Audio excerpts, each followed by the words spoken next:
Hello, welcome back to the Off Grid family. Today we will be reviewing the Lumberjack electric handheld planer. Now I haven't used one of these versions before. I've used the ones that you put in like the table planers, and I've used a hand plane, but I haven't used this, so this will be quite interesting for me. Like with all of my reviews, especially for the Lumberjack items, I am a bit biased with this because I like the brand, but I've paid for it out of my own money, so the review I give will be of my own free will and, you know, my own thoughts and ideas. Let's get on. Okay, this is a 910 electric hand planer, and like they always do, we've got the EP as in electric planer 910 watts. So I've noticed that is something that they do throughout all of their products. For example, on their nail gun, it's the nail stapler 18G, which stands for 18 gauge for the thickness of the actual staples and nails it fires. Right, let's get into it. Bit of a beefcake, isn't it? It's actually a lot bigger, like wider than I thought it was going to be. Gotta be so careful. Okay. Smells like new tech.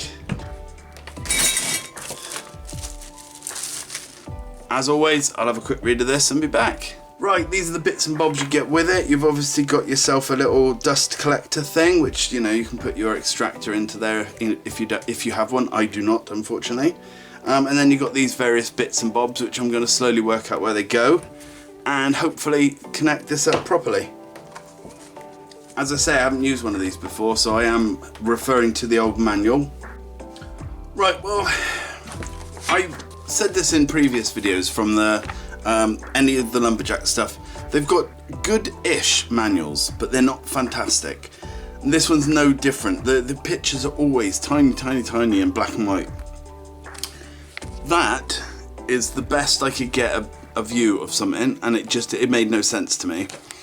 So I actually had to go online and have a look at the picture of how it's supposed to go together. And it goes like this. Right. So it goes like this. This goes down on here like that. And then this connects to it. So the first thing we need to do then is, so I'll show you what I'm doing in just a sec, because it's a bit fiddly.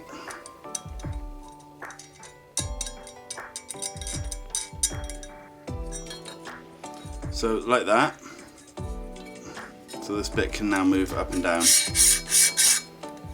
And then this bit connects to here via one of these.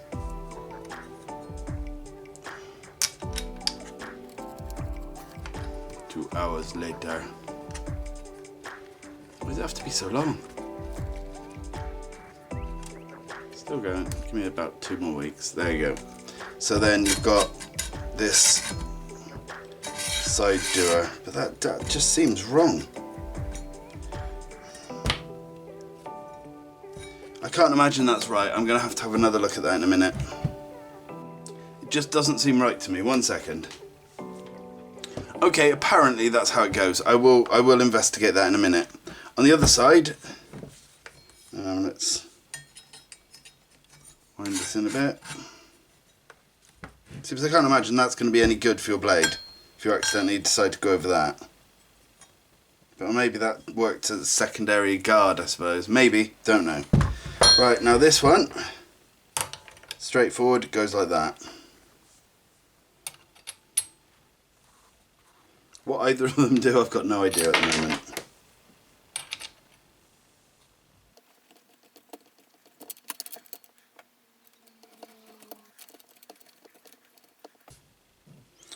Okay, and that's apparently how it goes with the old dust extractor dual hickory there.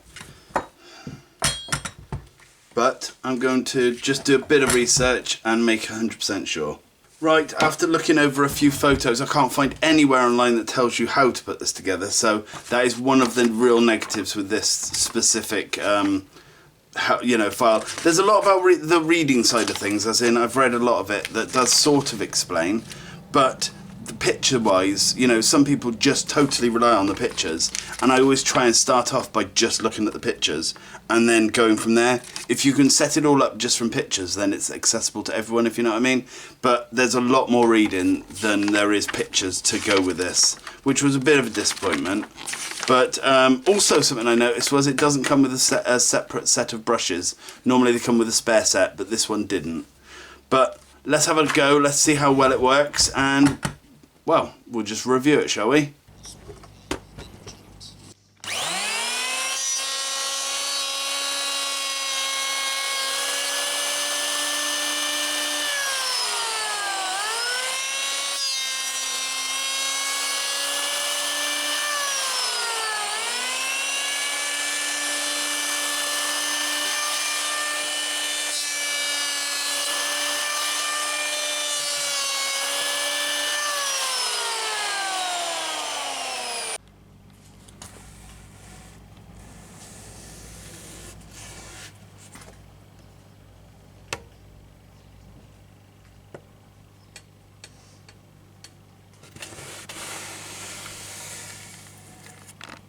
Okay, so that's a relatively quick video. I didn't show very much of me using it and so on, but it's going to come up in lots of my future videos. I've got many things I can use it for, and that's why I've bought it.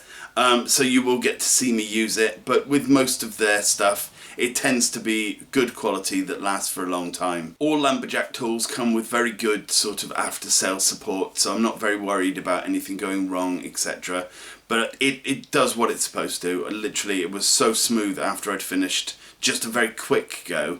So it's going to help me loads. I would like to this year make lots of presents for people for Christmas, and do just signs for them. So, you know, funny signs, house number signs, that kind of thing. Because it's a cheap thing that I can do, and it's keeping me being useful, if that makes sense. So I'm going to have to plane all of the pallet wood down and then cut it to shape. I'll use my router to make it look all nice and frilly on the edges, and then I can laser whatever the heck I want on it. So that will be a future project, but I hope that helped some of you, and I will see you again next week. Bye for now.